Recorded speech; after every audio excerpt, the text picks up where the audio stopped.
Baik, bismillahirrahmanirrahim. Alhamdulillah, wassalatu wassalamu ala rasulillah wa ala alihi wasallam. Kaidah yang ke-20. Qala Syekh Al-Utsaimin rahimahullahu taala, al-aslu baqa'u ma kana ala ma kana. Hukum asal dan pada dasarnya mempertahankan status sebelumnya.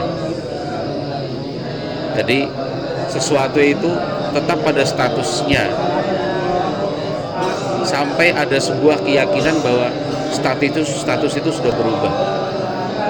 Itu al-aslu baqa'u ma kana ala ma kana. Baqa itu artinya tetapnya.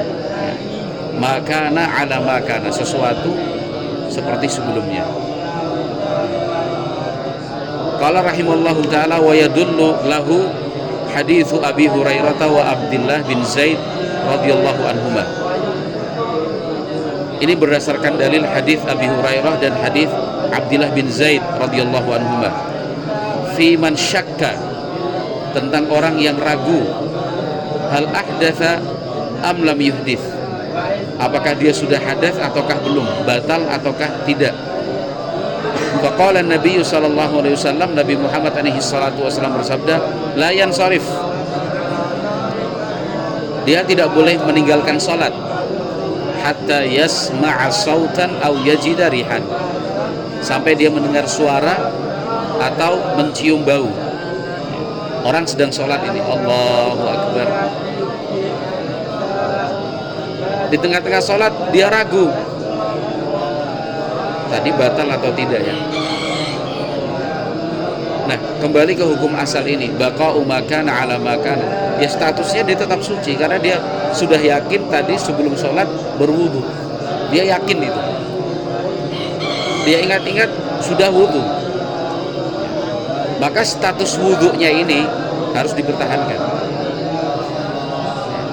sampai ada keyakinan bahwa status itu sudah berubah.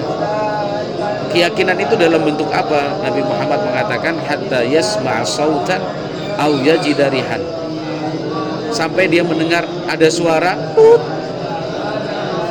Kalau sudah suaranya terdengar dia buang angin, itu suatu kepastian, sebuah keyakinan. Nah, itulah yang akan digunakan untuk menggeser status yang sebelumnya. Tadi saya sudah wudu, saya sudah suci kok. Au yajida rihan, suara tidak didengar tapi dia cium bau. Ini bau kentut, ini bau dari buang angin. Berarti dia batalkan sholatnya, dihentikan sholatnya, kemudian dia berwudu, baru mengulangi sholat dari pertama. Itu yang disebut al-aslu baqa'u ma kana ala ma kana.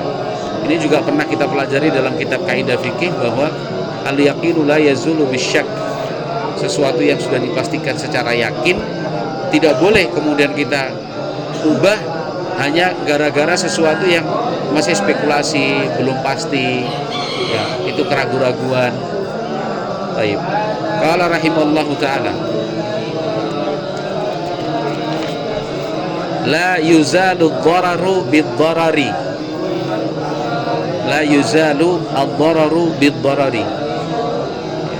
Madarat tidak boleh dihilangkan dengan madarat yang lain. Sesuatu yang buruk ingin kita ubah, tapi jangan sampai kita menghilangkan sesuatu yang buruk itu justru menimbulkan keburukan yang lain, apalagi keburukan yang lain itu jauh lebih besar.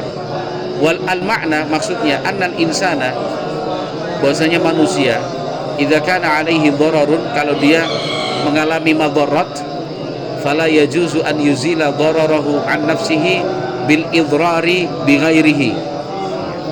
Kemudian dia ingin menghilangkan madarat itu dari dirinya, tapi ternyata menimbulkan madarat pada orang lain, itu nggak boleh ya. Jangan egois, jangan cuma memikirkan diri sendiri, jangan melihat dari sudut pandangnya saja. Tapi kalau menurut sudut pandang orang lain itu nanti bagaimana?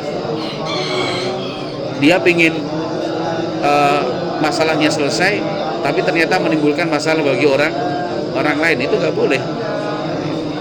La yuzalu dhararu bid-dharari. Contohnya yang seperti ini banyak sekali ya.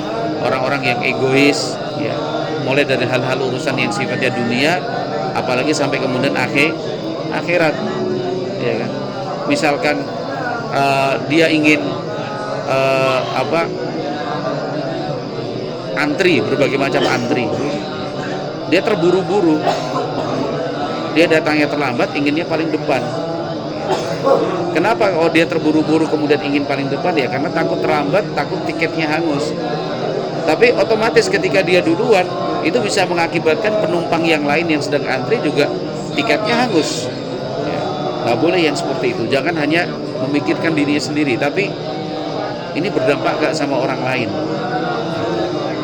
Tentang sholat berjamaah misalkan, ya, dia ingin mendapatkan shaf yang paling depan.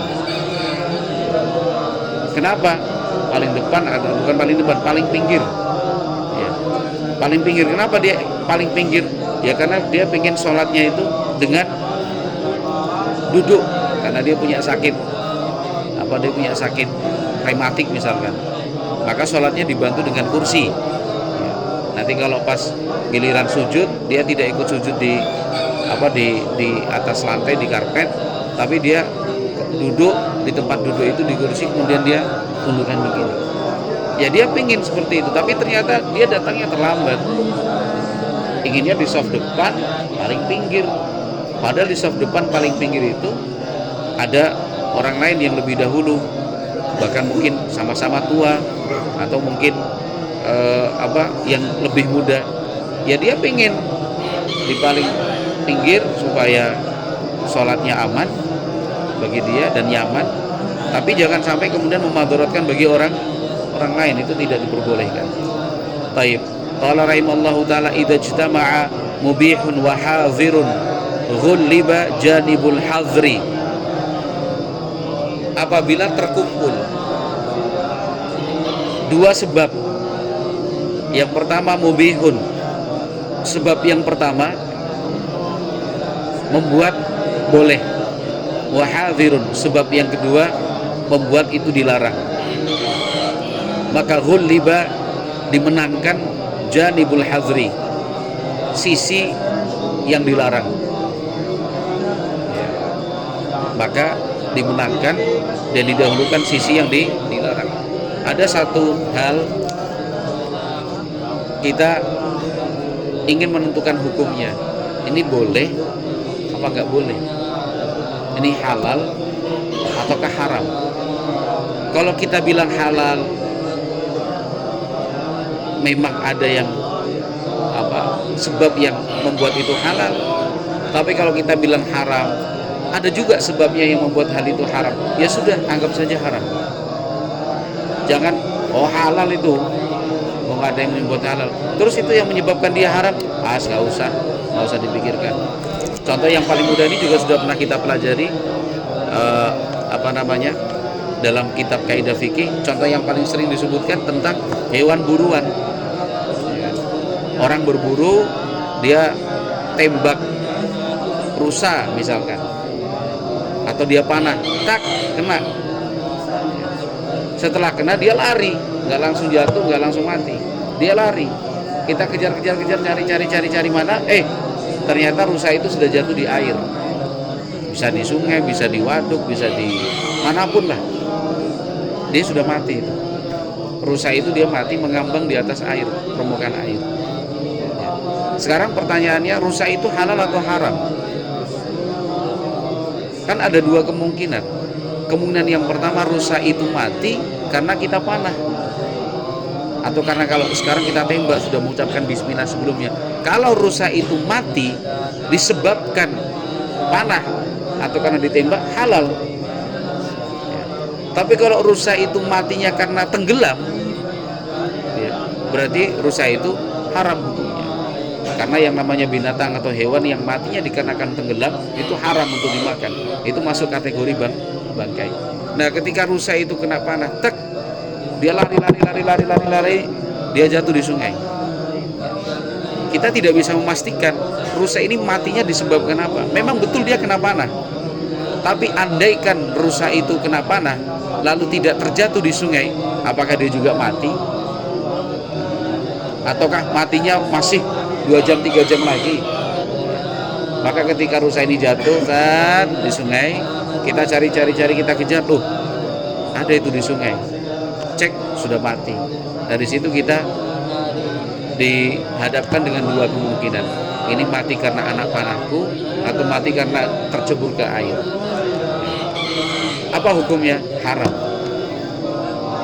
Kita dahulukan sebab yang membuat rusa itu haram untuk dimakan.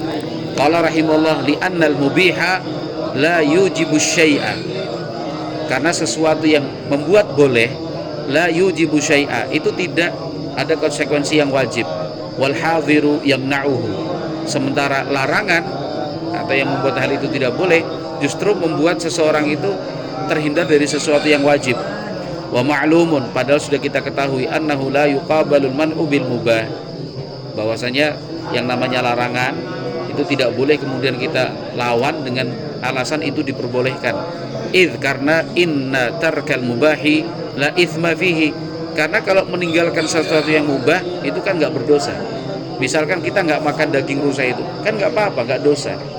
Lakin al muharrama fihi ithmun, tapi kalau ternyata itu haram berarti kan dosa. Walihada qala al ulama rahimahumullah, oleh karena itu para ulama rahimahullah mengatakan idza ijtama'a mubihun wa hadhirun, kalau ada dua sebab, satu membolehkan, satu melarang, maka ghulliba janibul hadri, maka kita menangkan aspek yang melarang. Mudah. Misalkan ada satu kegiatan, ya, ada dua orang yang mengatakan jangan ikut, yang satu boleh, silahkan ikut. Ya, padahal dua orang ini sama-sama kedudukannya, ya seorang siswa, seorang santri, seorang anak, jangan bilang boleh kok. Kata Ustadz A boleh kok, nggak bisa. Kembalinya kepada Ustadz B yang mengatakan nggak boleh. Sampai kemudian harus dipastikan dulu. Ini kan diambil ketika belum pasti. Kalau sudah pasti lain lagi. Tapi kalau belum pasti, boleh nggak? Kata Ustadz A boleh, nggak apa-apa, kita keluar. Kata Ustadz B jangan, ya berarti kita ambil yang bilang jangan dulu. Qala wa li hadza aslun wa huwa qaulun Nabi sallallahu alaihi wasallam, ini ada dalilnya, yaitu sabda Nabi alaihi salatu wasallam, fi man rama saidan, orang yang sedang berburu hewan, faghaba anhu, setelah diburu hewan itu lari, hilang, wa wajadahu ghariqan fil ma, setelahnya dia temukan hewan yang dia buru tadi ternyata sudah tenggelam di air. Qala Nabi sallallahu alaihi wasallam, Nabi Muhammad alaihi salam bersabda, fala ta'kul, jangan dimakan. Fa innaka la tadri al-ma'u qatalahu am sahmuka, karena sungguh kamu tidak bisa memastikan yang membuat hewan itu mati air karena tenggelam ataukah anak panahmu itu. Qala wa yumkinu an yu'khadha min qaulir Rasul sallallahu alaihi wasallam, dan juga mungkin kita berdalil dengan sabda Nabi alaihi salatu wasallam, da'ma yaribuka ila ma la yaribuk, tinggalkan sesuatu yang membuatmu ragu kepada sesuatu yang tidak membuatmu ragu. Artinya kalau ragu tinggalkan, yang pasti itu yang diambil. Walakin ma dzakarnahu adaqu, tetapi dalil yang pertama itu lebih tepat. Wa yakunul hukmu lil hadiri wujuban, kemudian hukum kita mendahulukan yang dilarang itu adalah harus, ya. Jadi kita harus mendahulukan hukum yang dilarang. Wallahu a'lam bishawab. Kita cukupkan sekian.